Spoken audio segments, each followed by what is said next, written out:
Some of these symptoms of emotional inebriety, other than the questions you answered, could be things like a lingering feeling. I don't mean a passing feeling. A lingering feeling that all is not well. A continuing sense of uneasiness. Feeling down. A dull, continuous sense of anxiety. A feeling of worthlessness. And because these symptoms could indicate several conditions, emotional unsoberness is often misdiagnosed, usually as depression. It's amazing how many people get in this stage in recovery and are diagnosed as being clinically depressed. Don't get me wrong, there are people who are clinically depressed, but then there's emotional inebriety, and when you're going through that stage, Prozac and Zoloft ain't going to help you. What makes the condition so more problematic is that it usually doesn't show up until the person is well into recovery.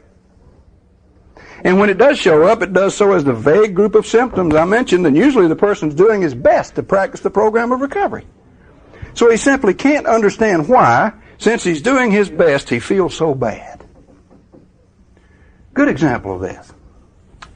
When I was a couple of years sober, two of my really good friends in my home group picked up 5-year tokens and got drunk almost immediately. It blew my mind. It scared me. I never knew anybody got drunk again, you know.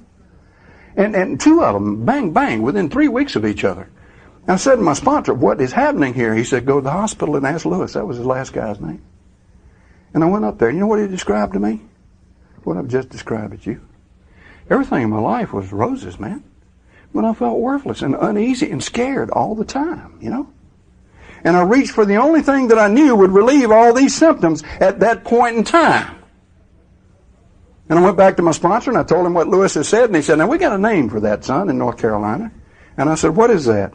He said, it's 5-year menopause. I cannot tell you how many people have come to me over the years, Bob, expressing these very feelings. Things couldn't be any better in their lives. But they're not happy. They don't feel useful. They're empty inside, you know. You know what I tell them? And they don't like it. It's time to join Alcoholics Anonymous.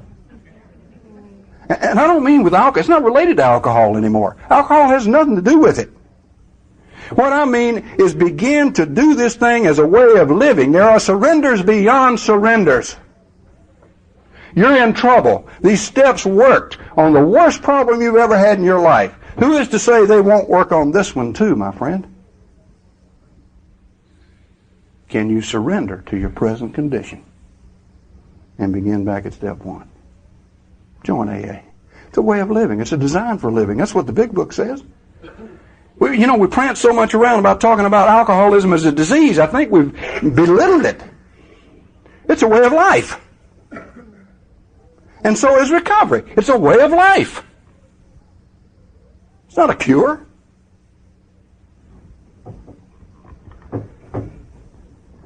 What makes it even more of a problem, if it's not problem enough, is it usually is not clearly, note that word, identified. If indeed it's identified at all, until that person is quite advanced in recovery. Bill Wilson, 23 plus years. And his letter, I'll point out, it's on page 236 in the language of the heart, if you want to read it sometimes, okay? Was written to an old-timer and referred to other oldsters in Alcoholics Anonymous. Okay.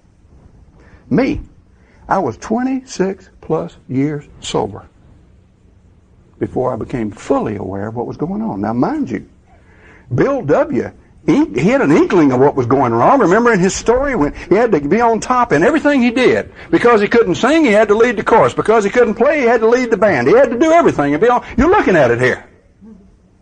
Whatever was lacking, I gained control of, and I gained it quickly. And when he was without all of these accomplishments, what did he feel like? Depressed. Depressed. I was aware that things were not well with me for a long time, but I couldn't put my finger on it.